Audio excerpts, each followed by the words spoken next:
Hello, today we're going to be looking at religion, social change and the work of Weber. So this is for the AQA belief in society. Now the objectives today are simply to look at religion and social change and the relationship between these two areas, and then to evaluate Weberian perspectives on religion and begin to look at modern examples of social change as well, which we'll discuss further in subsequent videos. Now, the relationship between religion and social change, as we should know by now, when we're talking about the various perspectives, they've all got varying understandings as to how religion acts in society and the main function of it.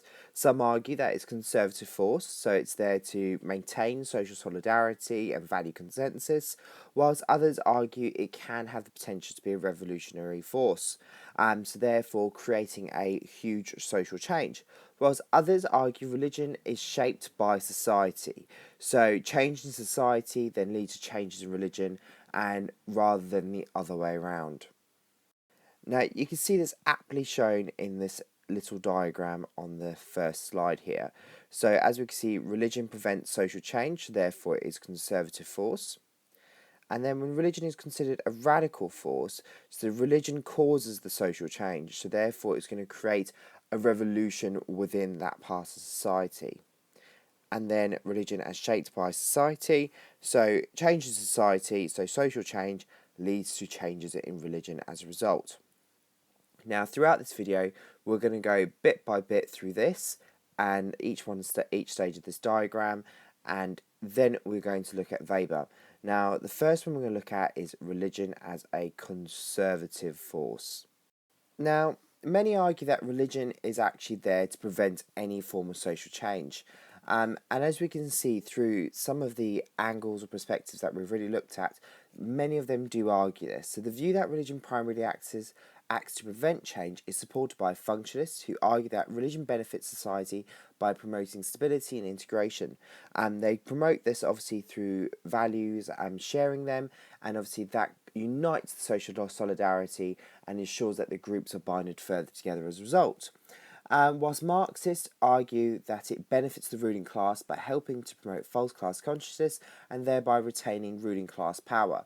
Whilst obviously through scripture, etc., they make sure that the proletariat stay within their pre-given spaces and carry on consuming that bourgeoisie ideology so that the superstructure and the economy is further supported by their workforce. Whilst most feminists who argue that it helps retain patriarchal power. So as we know by now, when we look at feminists, they do indeed see that religion is there as an oppressive force rather than a revolutionary force, because most men are the power holders, so therefore they'll ensure that religious doctrine and ideology still remains dominant and supporting their aims in society. Now, from those three perspectives, we can immediately see that religion, according to them, is seen as a conservative force. So, what do we mean by the term conservative force? It's simply broken down into these 2 points here. It's preventing social change and it's preserving traditional values and beliefs. So, ensuring that individuals are not trying to break out of the mould and dominate or change the characteristics of society as a result. Obviously, if we're going to look at a religion which really promotes traditional beliefs, it would be looking at the Amish. They obviously really reinforce the idea that tradition is the best, and obviously varying from these traditional beliefs are not cohesive for the community, and often that will enforce or ensure that those people are removed from the community because they don't want any form of social change as a result. They want to carry on living their modest lifestyles within the word of God, and they don't want to break free of these realms, so they want to ensure that they stay as it is stated within scripture, and they don't want to break away from those values and beliefs. So the Amish are really a perfect example when we are looking at seeing that how religions acts as a conservative force without trying to break away from any of the mainstream ideology. Now, the two characteristics of preventing social change and preserving traditional values and beliefs usually go together. So, for example, successive leaders of the Roman Catholic Church have supported traditional sexual morality that opposes sex outside of marriage and abortion. By supporting tradition, they've been opposing change. So, therefore, they're making sure that, okay, we're not going to have any form of revolution on our hands in terms of our understanding of scripture, as well as individuals will continue not to have sex outside of marriage and not have abortions because they want to maintain those traditional beliefs as a result, because they don't want to buck the trend that the religion is really starting to promote here. However, when traditional values have already lost their importance, religion can sometimes be a force for change by supporting traditional values. So, for example, in Iran in 1979, the Shia, who were the westernized the country and thereby overthrow many traditional Islamic views, was replaced in an Islamic revolution by Ayatollah Khomeini. Thus, religion caused change at the same time as supporting traditional values. So, what we can see here is the conservative force doesn't always necessarily mean that it's going to create a radical difference. It could literally mean that it's going to bring it back to those traditional values. So it's going to undo that westernization that was happening in Iran and bring them back to those traditional Islamic values, in which then can bind society together. And if we're going to take it from the functionist perspective, therefore, then it will be promoting that social solidarity as a result, rather than the individualized approaches to religion, because everyone will be bounded by those traditional values yet again, rather than having that pick and choose culture in which it's consumer orientated and they can choose the religions that are best suited for them, as we see in the westernized societies. Now, we're going to move on to religion as a radical force. So, obviously, again, so what we can see from our diagram that's in front of us, religion causes the social changes in society, which arguably makes it a revolutionary force, which means that it's going to create and mould a new point within society that will then force a change in the values and beliefs of that society as a result. Now, religion as a radical force, the view that religion can be a radical force, that is, a force for change, is supported by neo-Marxists such as Otto Maduro in 1982, who points out how Roman Catholic liberation theology in Latin America shows that religion can sometimes become a force for radical change. Now, liberation theology is absolutely crucial in terms of understanding radical change, because obviously it saw within El Salvador and Nicaragua that the Catholic Church actually didn't side with the bourgeoisie anymore and then started to side with the proletariat, which then saw them change the way in which they argued how land should be distributed. And they argued that it should be distributed from the rich to the poor. So, therefore, there was a massive change in terms of the religious ideology as a result. Whilst Max Weber, who we're going to really delve deep into in a little bit, he would argue that religion could be used to support any set of beliefs, including those that led to changes in society. Now, there are three elements that could potentially define the capacity of the religion as to affect social change, and they are determined by culture and social location for our first two key terms that we're looking at. So, in societies where religious beliefs are central to the culture, anyone wishing to produce change tends to use the religious legitimation for their actions. So, in Britain, religion plays a less central role, so it's less significant in justifying social change. So, obviously, in countries such as when we're looking at those Latin American societies where the liberation theology really started to flourish, they used religion as a role to justify their need for a social change. Social location. When established church or other religious organisations play a major role in political and economic life, there is a considerable scope for religion to have an impact on the processes of change.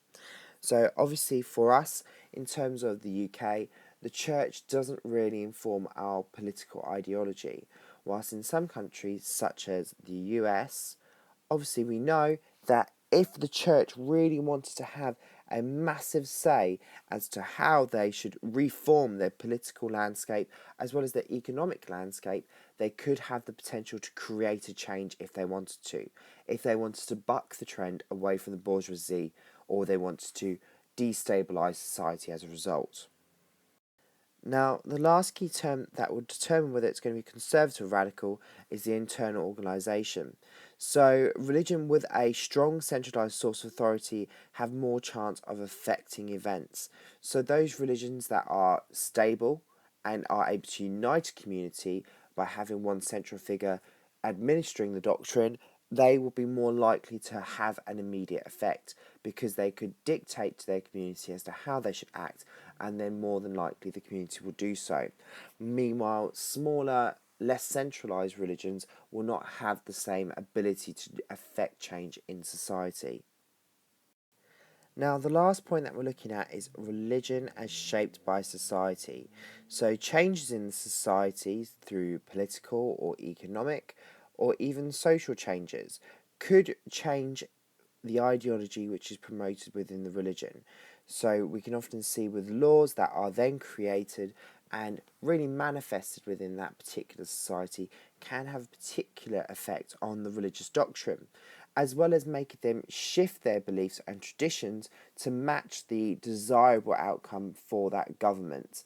So, obviously, we can see this in terms of the promotion of same sex marriages, where traditional ideology now has had to shift to ensure that they can obviously meet the new demands of marrying same sex couples. And obviously, that means revising some of the community's beliefs to ensure that they can meet the new political landscape as well as the changes in society's equality laws.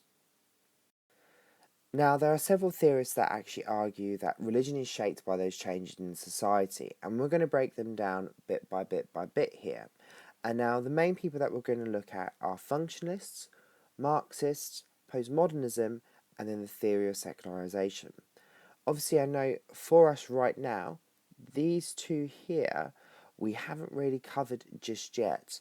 So, as we really delve deeper into these videos, we'll explore those views further, and then that will help you inform your opinions about this idea here that religion is shaped by the changes in society, because you'll understand the relationship that they have with one another as a result.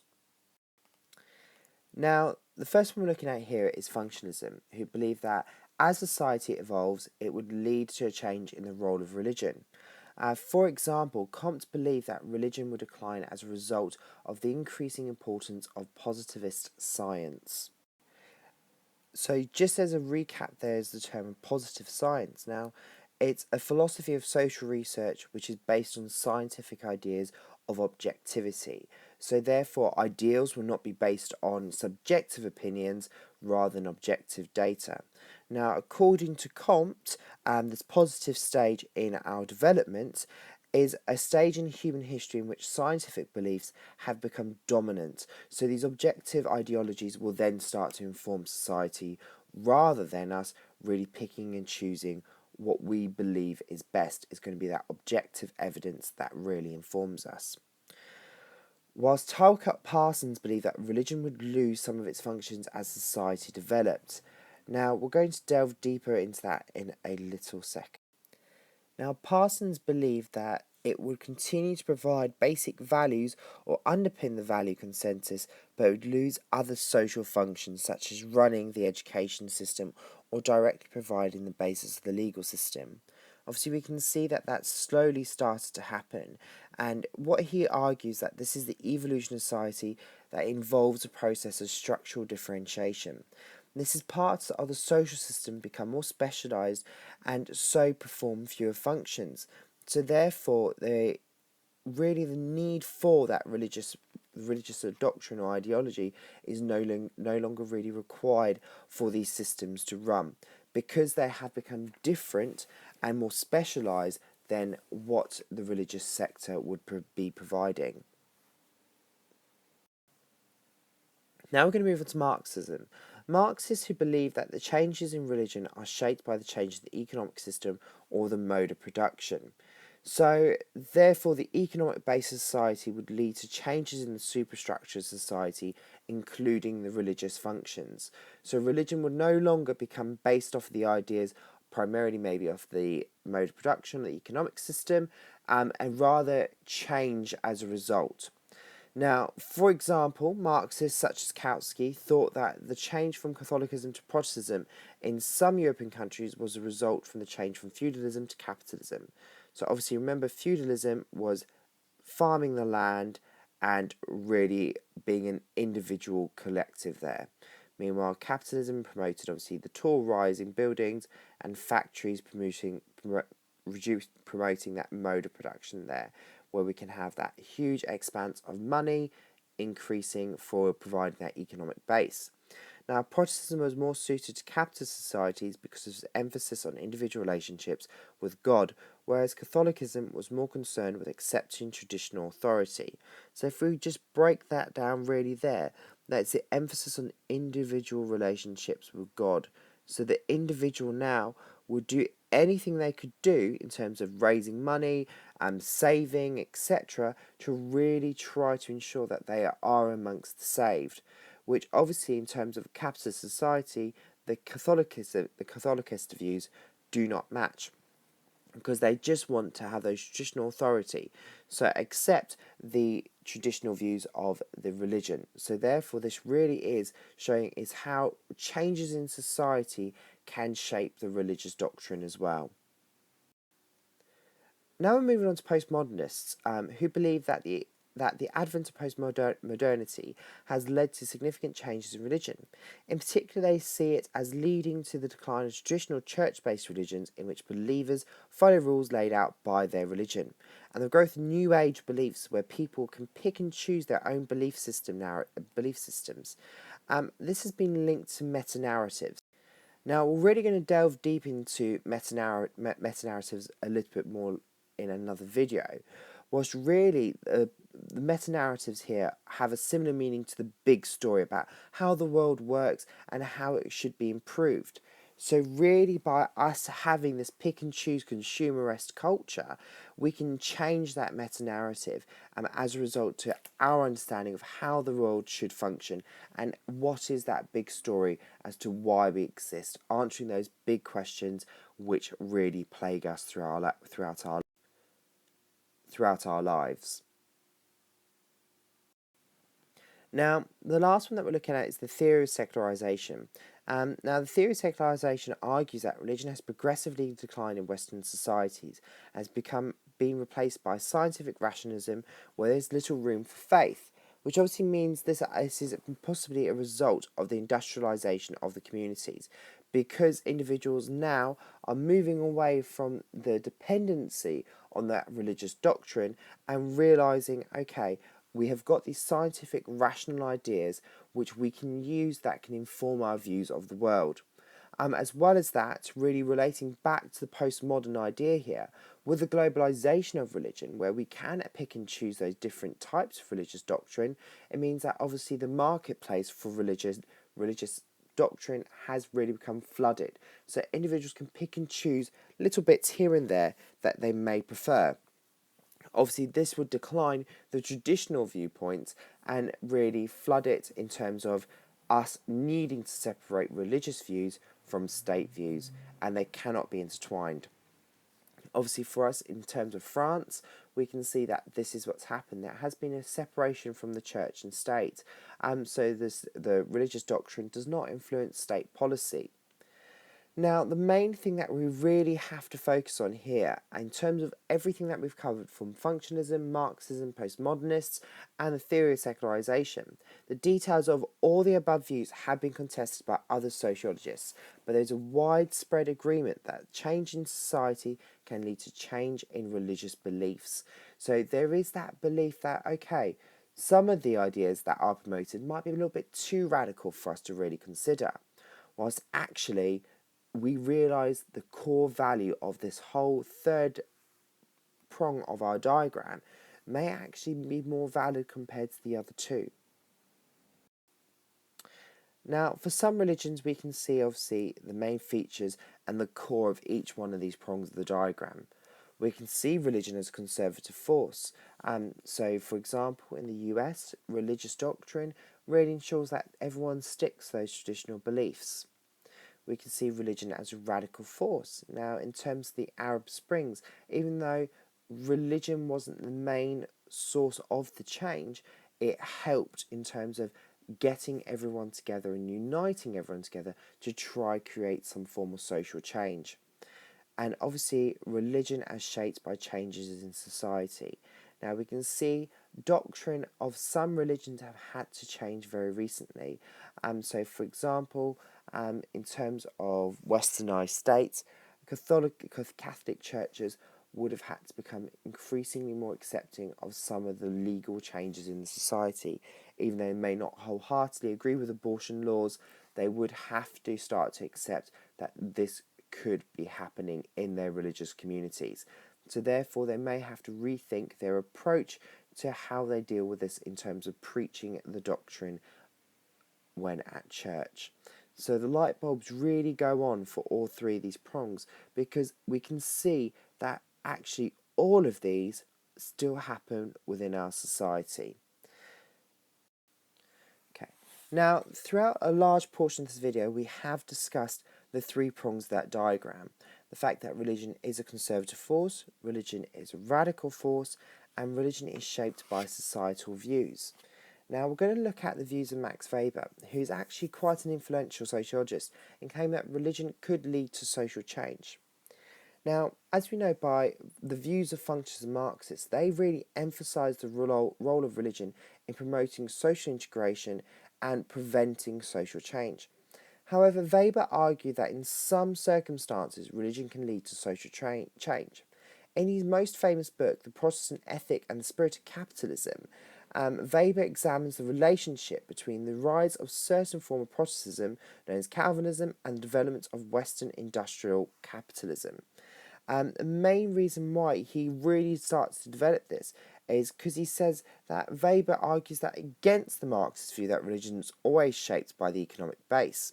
And although he agreed with Marx that religion is sometimes shaped by the economy, he claimed that the relationship can sometimes be reversed, so religion can cause economic change.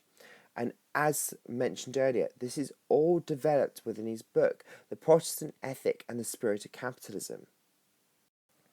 Now, Weber was interested in the role of theodicies, so explaining why particular things happen or are allowed to exist, which allow for religion to answer those big questions about life. He adopted the philosophical approach of idealism, where Weber sought to establish the extent to which the ideas and beliefs in religion can impact on the way people think and act. So really, just to hammer home, as a key term,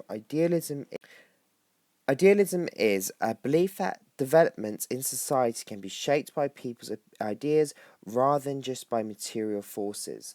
So rather than just by those economic forces that Marx would argue. So the idea that people with their new ideology could create those changes. Now, within his ideas here, he looked at Calvinism. Now, Calvinism is a very interesting set of ideology. The belief that this provided the mainstream ideas that then allowed and created the economic base for capitalism to really start to flourish. Now, the Protestant work ethic, as he identifies within his book, within his extracts of Weber, is a concept in sociology which emphasizes that hard work and frugality are a result of a person's salvation in the Protestant faith, particularly in Calvinism, in contrast to focus upon religious attendance, confession, and ceremonial sacrament. So it's all about that self-discipline, self-motivation, and the work ethic to continue to do those methodical tasks which you may have to do in your roles as a job. Now, Calvinist beliefs were founded by these four mainstream ideas here, and these are the four ideas that really helped for religion to change society. Now, we've got the idea of predestination. God determines who will be saved, and the individuals can do nothing to change this. So, because there are the people who are already determined to be saved, they are known as the elect. Now, the elect are people who are then given that predestination and they know that they're going to go to heaven as a result.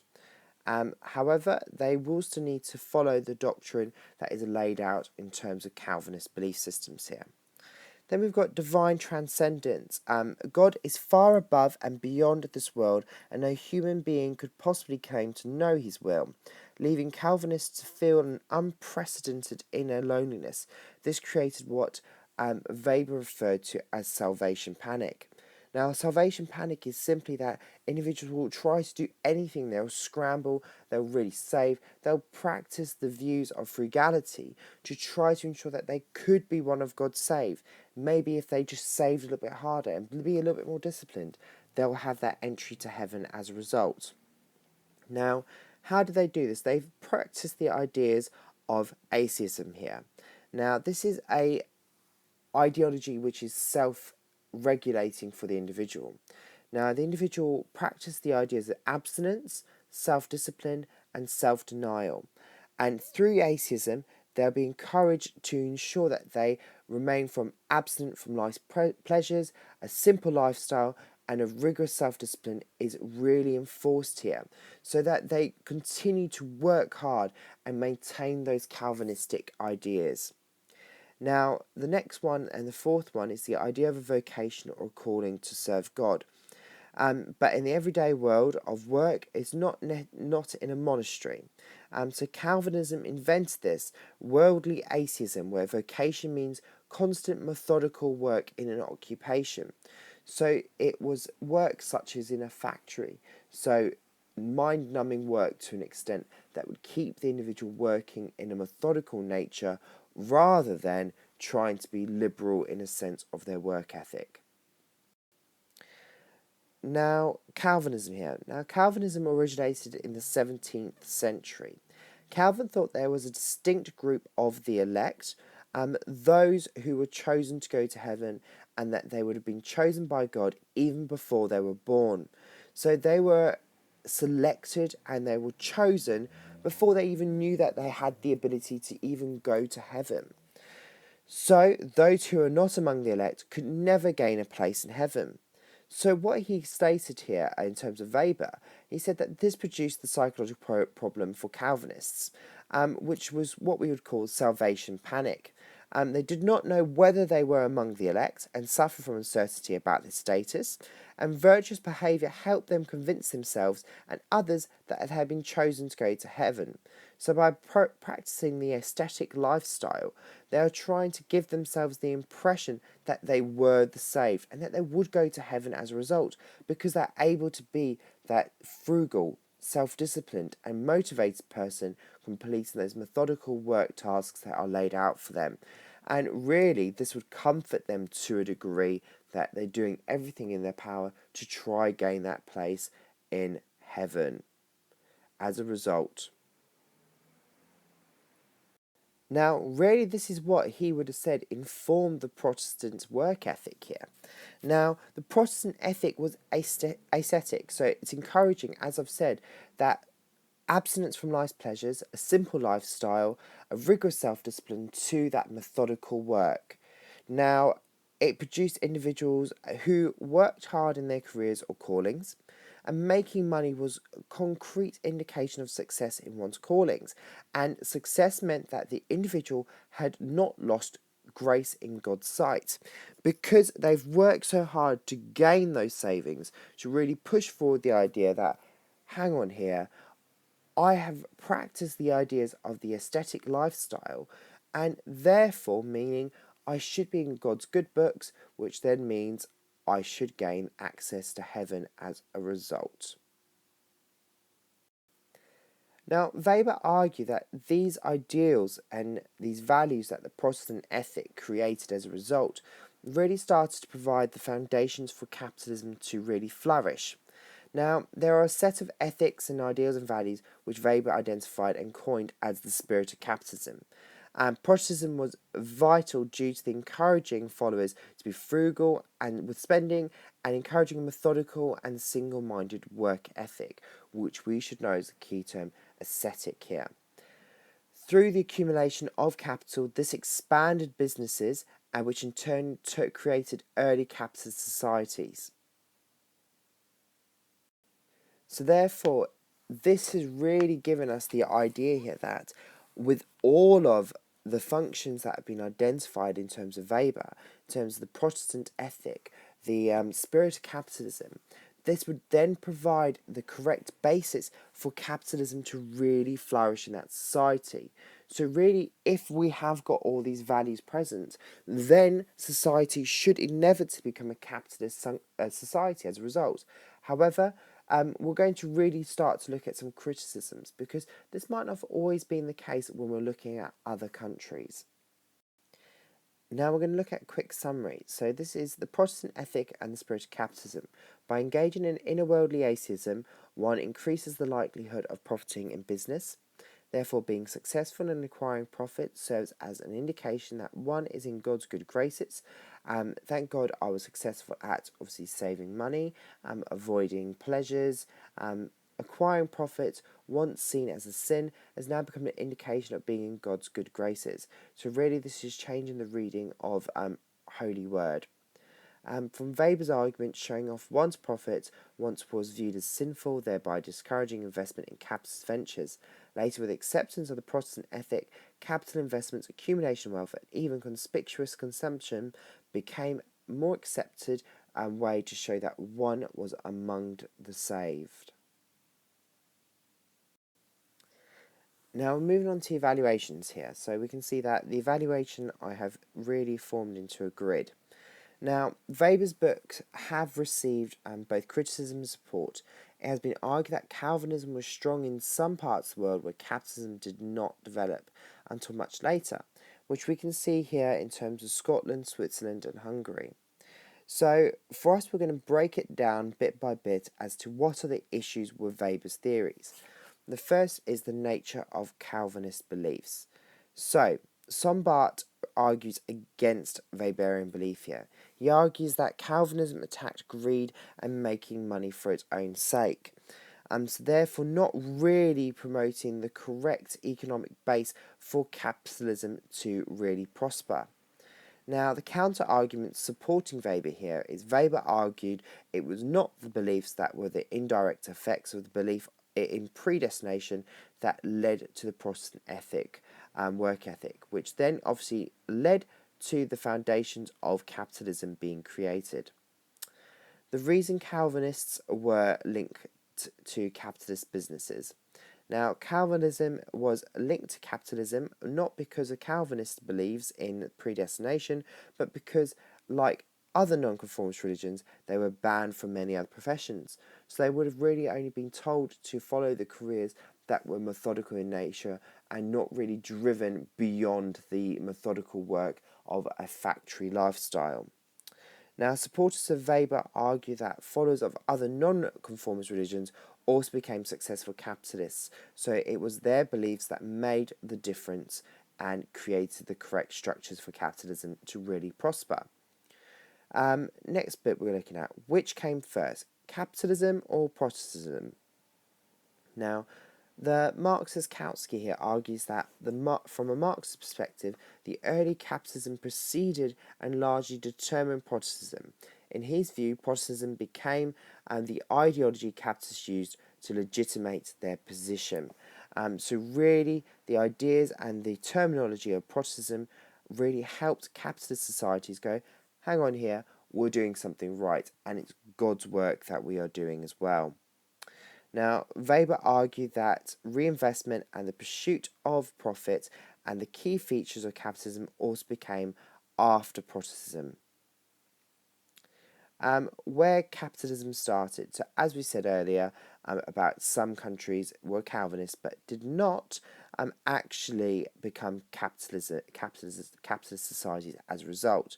So we can see this with our examples of Scotland, Switzerland, Hungary and some parts of the Netherlands were strongly Calvinist, but they were not among the first to convert over to capitalist societies.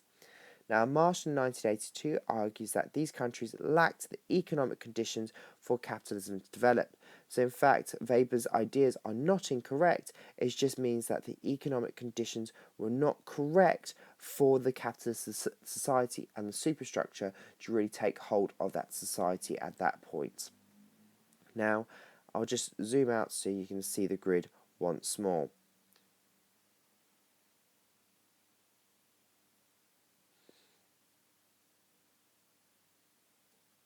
and I'll leave it on the screen just for a couple seconds so you can potentially pause the video if you wanted to copy any of this down.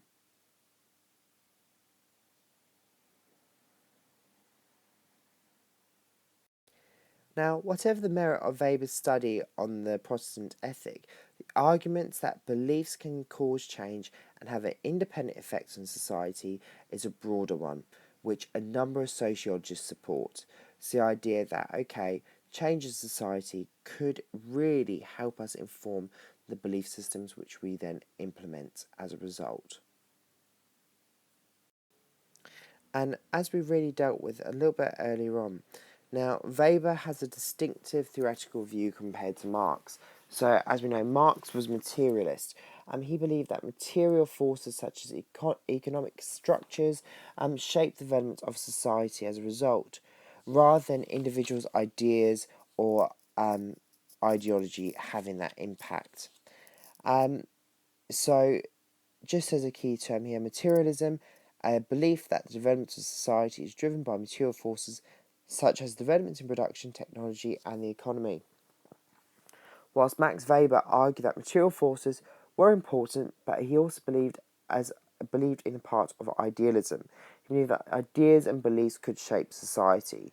For example, the Protestant ethic, the ideas of Calvinism, helped produce a major economic change and development of capitalism. So really we can see the Weberian ideas here can actually be seen as changing and creating a different mode of production in which capitalism could flourish as a result. Now, if you have got any questions, obviously you can come and see me.